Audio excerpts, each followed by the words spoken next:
My name is Margaret Hale. I am 91 years old, and I have been a widow for 7 years. People think that's when it happened. They think the day my husband Daniel died was the day my world went quiet, the day I became small and fragile and something to be handled carefully. But that wasn't when I became invisible. Daniel died on a mild April morning while the dogwood tree outside the hospital window was in full bloom, and I remember staring at those white flowers thinking how offensive it was for the world to look so alive while he was slipping out of it. We had been married for 54 years. 54 years of shared grocery lists, shared opinions about politics and pie crust, shared glances across crowded rooms that said entire sentences without a single word.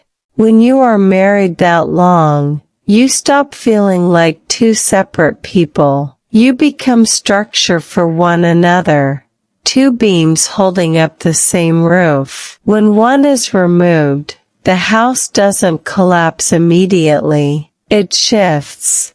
After the funeral, my home was full. My daughter Carol organized casseroles like she was managing a corporate event. My son Michael fixed the loose step on the porch Daniel had meant to repair. The grandchildren moved through the rooms in soft voices, watching me the way people watch glass they're afraid might crack. I was not invisible then. I was the center of attention, the fragile heart of the gathering. But grief is loud in the beginning.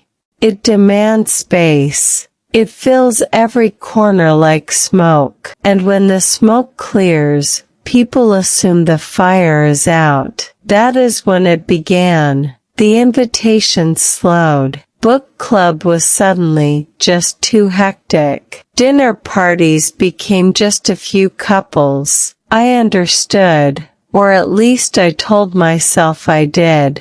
A widow at a table of pairs is a reminder of something nobody wants to name. I was no longer Margaret, who loves lemon pie and hates overcooked chicken and still laughs too loud at dry jokes. I was Margaret, who lost her husband, a category, a cautionary tale. At church, people spoke around me instead of to me. At the grocery store, cashiers looked past me as though I were part of the shelving. Conversations about travel, renovations, and future plans seemed to curve away from me as if I were already finished with the business of living. My daughter gently suggested I consider moving somewhere more social. A community, activities, people my age. I didn't know when I had stopped being her mother and started being my age. I smiled.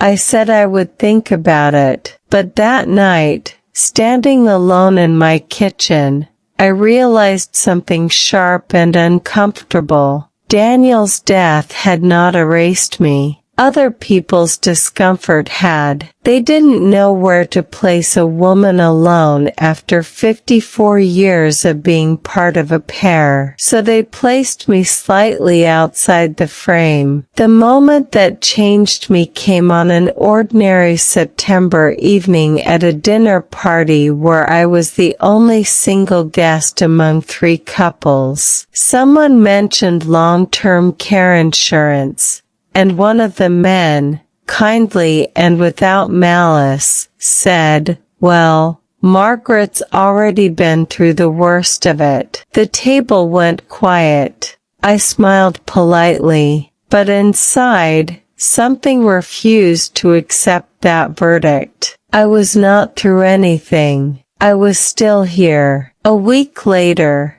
at the public library, I saw a flyer for a volunteer reading program at the elementary school. Community readers needed.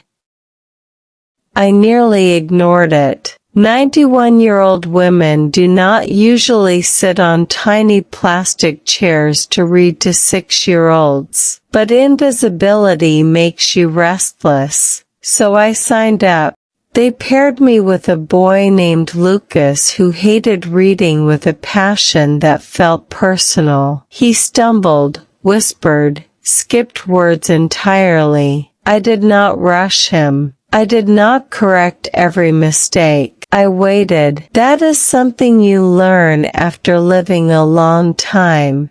The power of patient silence. After several weeks, he looked up at me one afternoon and said, "You're the only grown-up who waits for my whole sentence." It was such a simple statement, but it settled into me like something permanent. Invisible people are not waited for.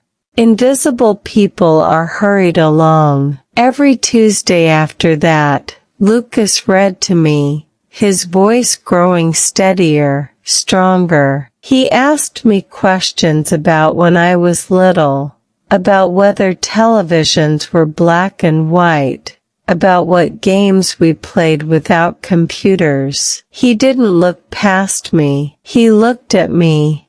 I walked home one evening with the autumn air crisp against my face and realized that nothing about my life was finished.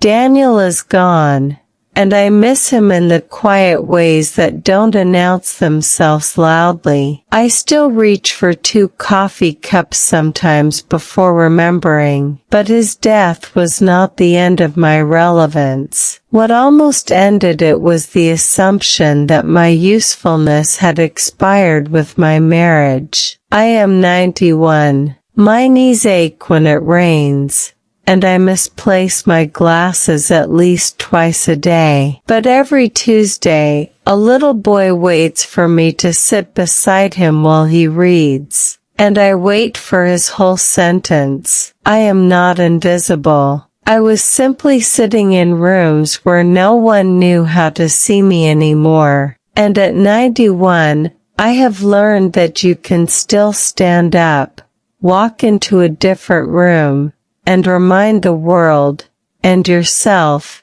that you are not finished.